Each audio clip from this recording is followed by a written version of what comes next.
son arrivée dans cette ville de Silimatiali, Mme Thérèse Ory a fait l'état des lieux avec M. le Président de la Mutuelle avant les installations.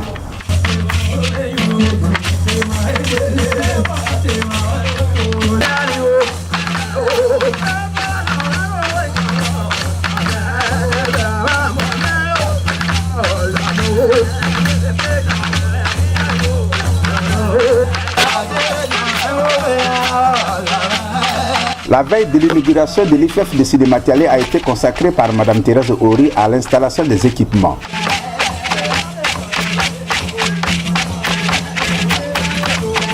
C'est une soixantaine de chaises, de tables, des armoires, des bureaux et fauteuils de bureau, des tables de cuisine, des machines à coudre qui vont permettre à cet institut d'être opérationnel dès la rentrée scolaire 2015-2016.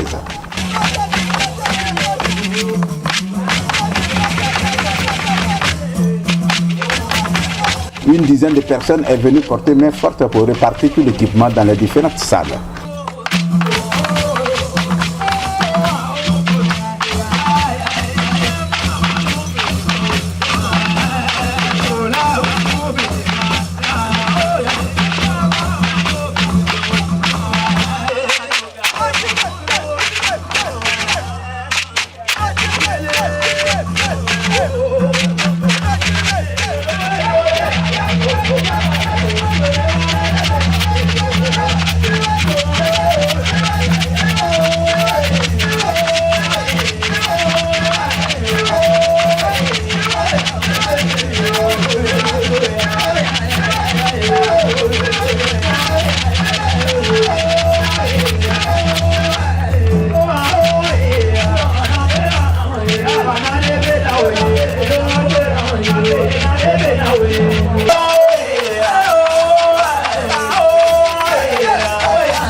D'un coût de 24 millions de francs CFA, l'Institut de formation et d'éducation féminine de Silimatiali a été inauguré ce 20 juin 2015 en présence des autorités administratives, politiques, les membres de la mutuelle Woman Wogi conduite par M. Arsène Koulbal Émile, Mme Thérèse Ory, représentante de Monaco Aide et Présence et son ONG Les Amis de Thérèse Ory, les chefs religieux, les chefs de service, les présidentes des associations féminines et de toute la population.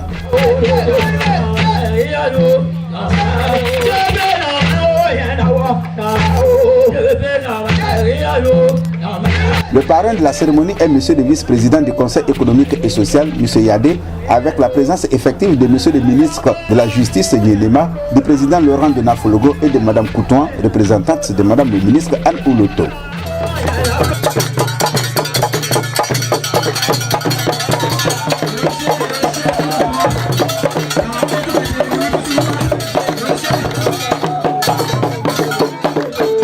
Monsieur le maire de la commune de Silimatiali se dit heureux de voir rassembler tout ce monde autour d'une cause commune.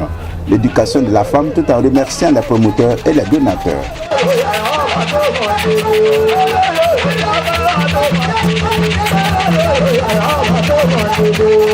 Au titre des allocutions, le secrétaire général de la mutuelle Woman Wogi a présenté la donatrice de Mme Thérèse Ori avant que monsieur le président de la mutuelle Arsène Koulibaly ne prenne la parole pour remercier la population, la donatrice et Monaco Aide et Présence. Vous étiez avec nous il y a quelques années à Wolo. Vous étiez également avec nous pour Tchongo. Vous êtes là encore aujourd'hui, alors même que vous étiez là il y a de cela un mois. Malgré votre âge, malgré votre état de santé, vous ne nous avez jamais abandonnés. Faisant l'état de la mutuelle, M. Arsène Koulibaly a énuméré les actions que la mutuelle a déjà posées dans le département de Silimatiali, celles qui sont en cours et celles dans un avenir proche. Il a remercié Mme Thérèse Ori et MAPO qui ont accepté de soutenir les actions de la mutuelle en finançant à hauteur de 16 millions la réhabilitation du bâtiment servant les FEF de Silimatiali. La mutuelle a contribué à hauteur de 8 millions. Je voudrais vous prier de bien vouloir transmettre nos remerciements à la Fondation Monaco Aide et Présence qui a accompagné votre ONG dans l'accomplissement de cette œuvre que nous allons inaugurer ce matin.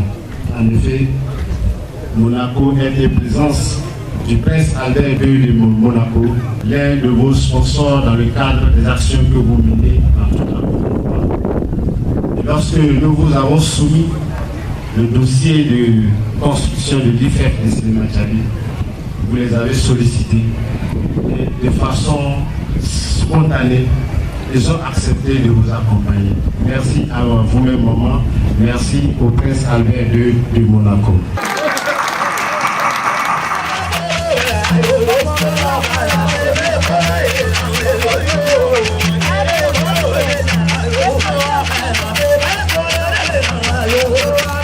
Mme Thérèse Ori, à la suite de M. Arsène Koulibaly, a fait la genèse des IFEF qu'elle a construit et qu'elle a offert généreusement à l'État de Côte d'Ivoire.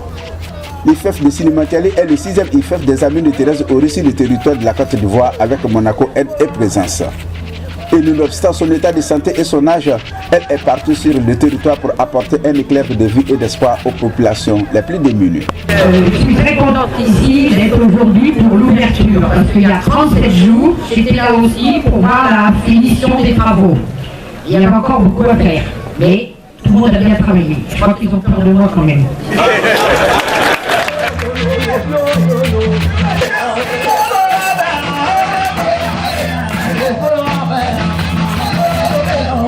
Aujourd'hui, vous allez avoir cette petite merveille qui va vous être donnée.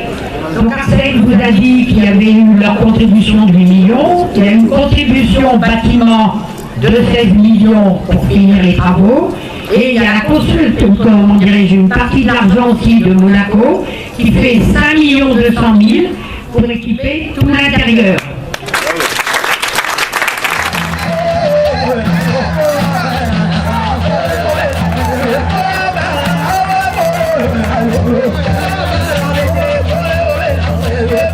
Avec Monaco, elle nous aide aussi pour les hôpitaux, pour les dispensaires, pour tout. Je donne clé en main. Là, les monitrices peuvent venir immédiatement, elles ont matériel. Matériel de cuisine, les capotes, les casseroles, les verres. Matériel de couture, il y a la laine, il y a le fil, il y a les aiguilles. Il y a 10 machines à coudre à main, 2 machines électriques broderie. Il y a les 50 tables, chaises, il y a des bancs. Il y a les tableaux, comment dirais-je, les grandes tables pour la cuisine, il y a une gazinière et un frigo. Donc, quand Madame Coutouan, représentant notre ministre qui était absente aujourd'hui, va donner au mois de septembre-octobre une monitrice, vous ouvrez les portes tout de suite. Vous commencez.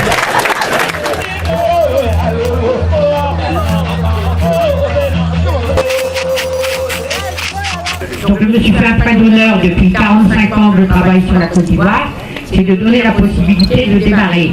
Parce que j'estime une chose, c'est que d'abord, tout le monde doit savoir lire et écrire dans la Côte d'Ivoire de maintenant. En plus, pour l'émergence de 2020, encore plus.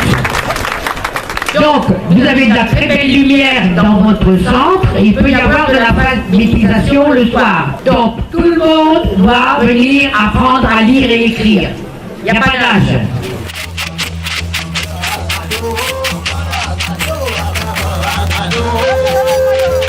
Donc j'espère qu'ici on me préviendra comme à Nation, comme à Zébizékou, pour me dire, oh maman, on a même des fois, quelquefois, plus d'élèves le soir que dans la journée.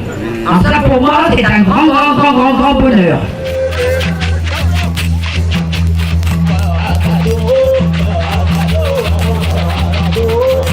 Dans son allocution, elle a interpellé les femmes sur le phénomène du cancer en les exhortant à se faire dépister dès qu'elles sentent une boule dans le sein et lancer l'appel à la population féminine à fréquenter l'institut dont la formation va leur permettre d'avoir un métier, d'apprendre à lire et à écrire afin d'assurer son intégration et sa pleine participation au développement économique et social du pays par le biais de la formation dans les IFEF, surtout parascolaires qui offrent une alternative d'éducation à l'endroit de la population féminine à majorité analphabète.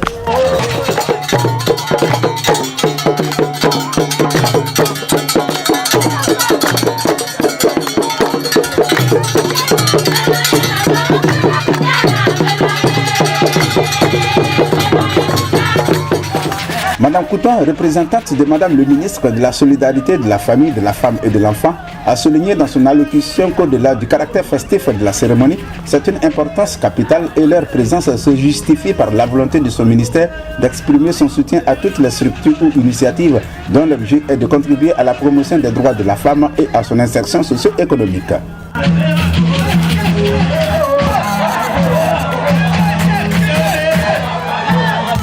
Les activités de l'ONG Les Amis de Thérèse Aurier, accompagnées par Monaco Aide et présence du prince Albert II, concourent au plein succès du noble combat que mène le gouvernement pour la promotion et l'autonomisation de la femme en vue du développement inclusif.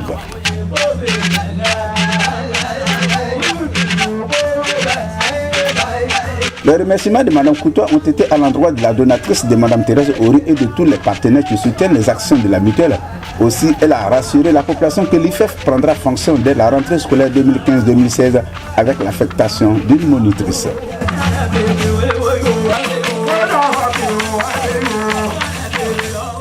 S'adressant aux femmes, vous avez désormais votre maison, une très belle maison. L'IFEF doit être le lieu de vos réunions pour apprendre à mieux gérer vos familles, pour vous instruire des stratégies pour l'amélioration de vos activités génératrices de revenus et pour développer vos aptitudes à participer pleinement à la vie de Sinimatiali et au développement de notre pays. Fin de citation.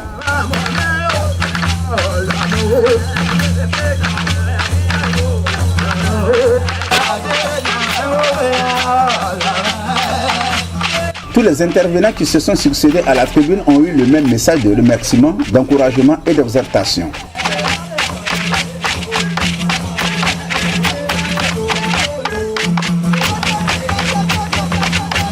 C'est après toutes ces interventions que les autorités ont procédé à l'inauguration de l'IFEF Sainte-Gabrielle de Sinimatiali par la coupure du ruban symbolique et à la visite du local, les salles de classe et l'équipement évalué par Mme Thérèse Aurier à 5 millions.